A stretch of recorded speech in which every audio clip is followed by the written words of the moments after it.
बरेलवी उलमे की मांग, वक्फ बोर्ड संशोधन बिल और पैगंबरे इस्लाम बिल पर गौर करे सरकार।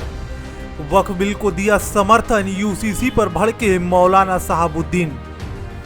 आपको बताते चलें कि बरेली में 3 दिवसीय उर्से रिजवी के मौके पर उलेमा ने मुसलमानों के हितों को लेकर खास मुस्लिम एजेंडा जारी किया है। सिविल लाइंस स्थित एक होटल में ऑल इंडिया मुस्लिम जमात की ओर से गुरुवार को यह एजेंडा जारी किया गया है।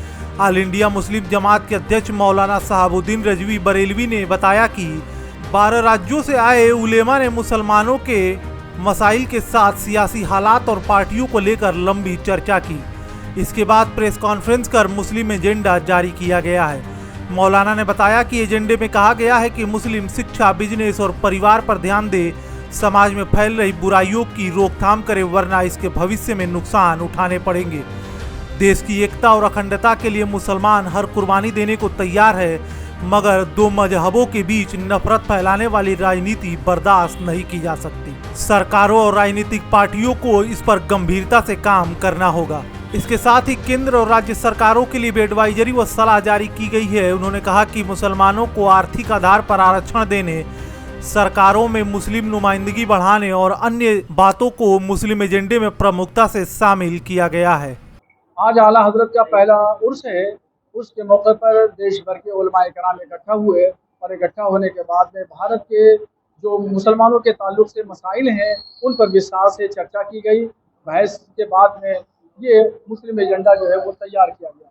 इसमें मुसलमानों के तमाम बुनियादी मसाइल को पॉइंट आउट किया गया है और राज्य सरकार, सेंट्रल गवर्नमेंट, मुसलमानों के ताल्लुक से खुद मुसलमानों को हिदायतें दी गई हैं, सरकारों को भी हिदायतें दी गई हैं कि सबसे पहली बात यह है कि भारत सरकार ने जो वक्फ संशोधन बिल पार्लियामेंट में पेश किया है उसका हम समर्थन करते हैं और कि वो इसलिए कि उसकी जो आमदनी हो उस आमदनी से गरीब मुसलमानों का कल्याण के काम हो और मस्जिद के इमामों को तनख्वाहें दी जाए, मस्जिद और मदरसों का रख रखाव हो।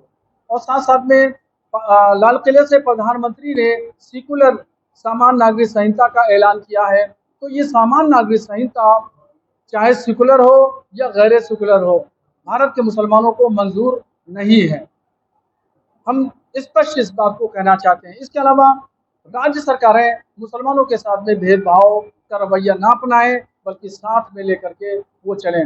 मुसलमानों को हिदायतें ये दी गई हैं कि उनके माशरे में जो बुराइयां आई हैं, जैसे शराब दोषी है, एक साथ में 3 तलाक देना है, लड़कियों के हुकूक और अधिकार हैं, उस सिलसिले में कहा गया है कि मुसलमान अच्छे से अच्छे स्कूल खोलें, लड़की और लड़कों को तालीम दें, मदरसे खोलें, जो मदरसे चल रहे हैं उनके अच्छे से उनका रख रखाव हो और साथ ही में ज़मीन और जायदाद में भी उनका हक दें और एक साथ में 3 तलाक न दें।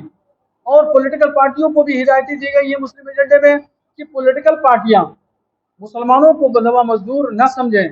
ये इलेक्शन जब आता है तो बीजेपी का हवा दिखा करके Samajwadi party, Congress, Bahujan Samaj party, Bhajpa, x-Y-Z, जितनी पॉलिटिकल पार्टियां ये सब मुसलमानों का इस्तेहसाल करती हैं और इस्तेमाल करती हैं।